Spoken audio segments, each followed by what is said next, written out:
सज्जन श्रोते हो, सुप्रभात. निशिदिनी मध्ये आजच्या निरूपणाचं शीर्षक आहे समत्वम योग उच्चते. म्हणजे समत्व हाच खरा खुराक आहे.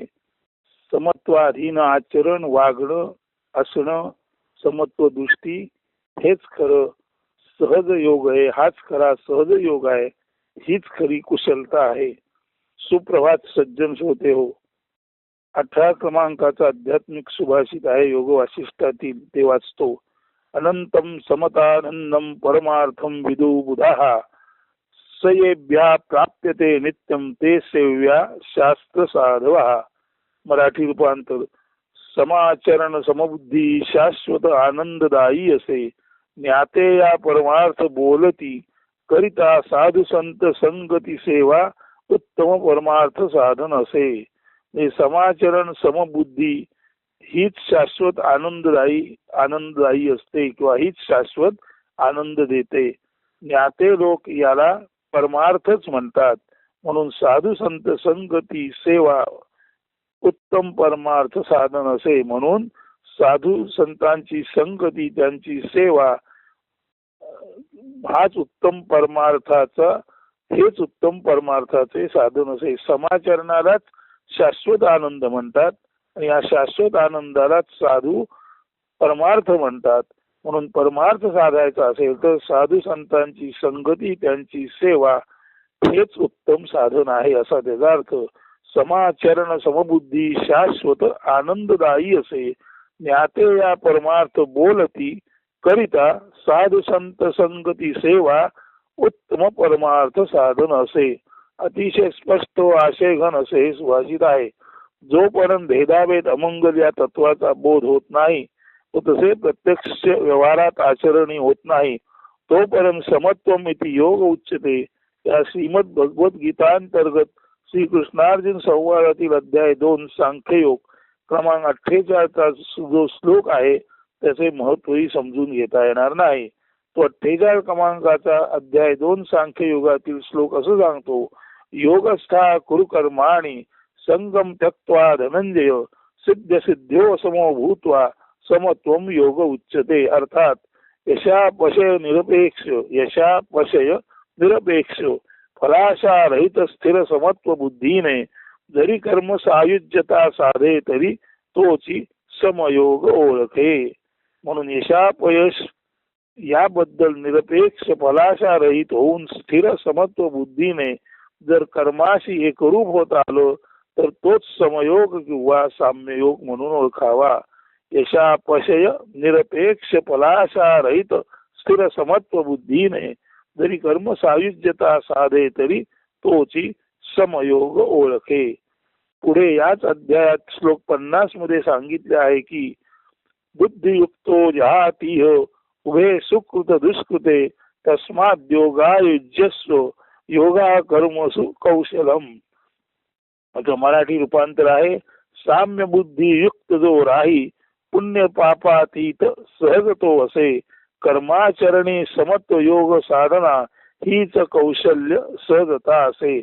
म्हणून हा बुद्धीचा समत्व योग जाणून जो कोणी ज्या ज्या वेळी व ज्या ज्या प्रसंगात जे जे सामोरे येईल त्याला सहज उत्स्फूर्त भावाने परिणामांचा व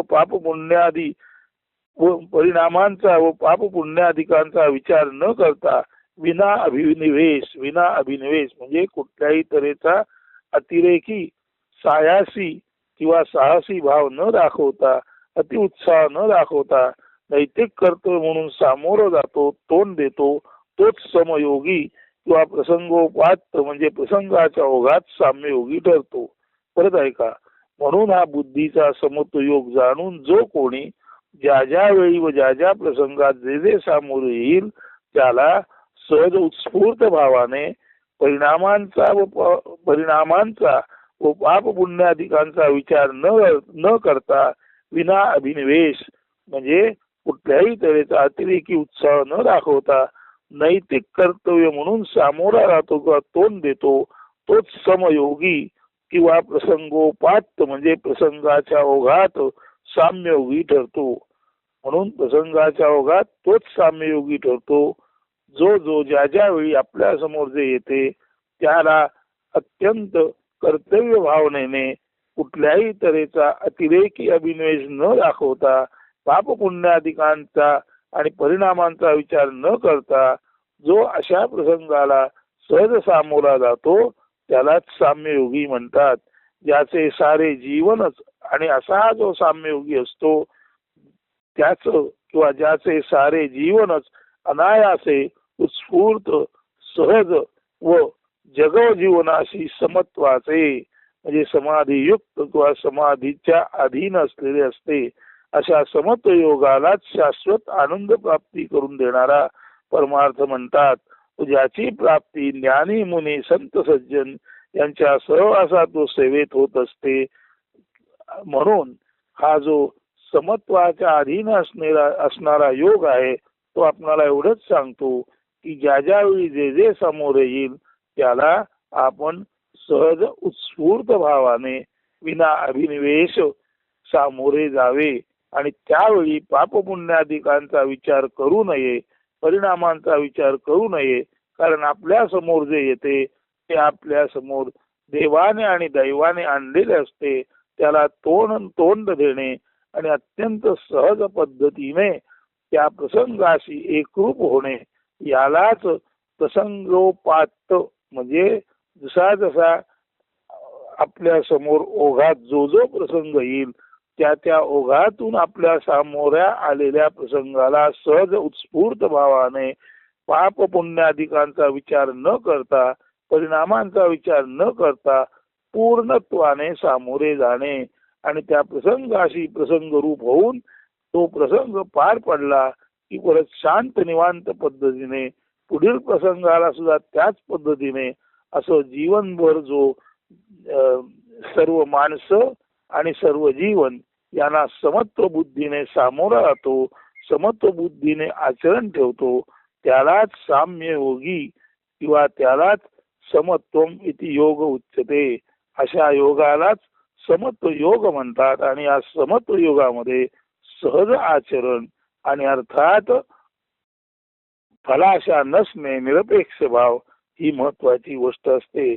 म्हणून सज्जन श्रोते हो, परत एकदा लक्षात घ्या, हा बुद्धीचा समत्व योग जाणून जो कोणी ज्या ज्या वेळी व ज्या ज्या प्रसंगात जे जे सामोर येईल त्याला सहज उत्स्फूर्त भावाने परिणामांचा व पाप पुण्याधिकांचा विचार न करता विना अभिनिवेश नैतिक कर्तव्य म्हणून सामोरा जातो किंवा तोंड देतो तोच समयोगी किंवा प्रसंगोपात्त म्हणजे प्रसंगाच्या ओघात साम्ययोगी ठरतो. ज्याचे सारे जीवनच अनायासे उत्स्फूर्त सहज व जगव जीवनाशी समत्वाचे समाधीयुक्त किंवा समत्वाधीन असे ज्याचे जगव जीवनाशी नाते असते अशा समत्व योगालाच शाश्वत आनंद प्राप्ती करून देणारा परमार्थ म्हणतात. आणि असा हा शाश्वत आनंद प्राप्ती करून देणारा समत्व योग साधू संत यांच्या सत्संगतीत त्यांच्या सेवेमध्ये त्यांच्या चरणी राहिले असता अनायासे कुणालाही प्राप्त होतो. म्हणून लक्षात घ्या, समत्वम इति योग उच्यते हे सर्वाधिक महत्वाचं आहे.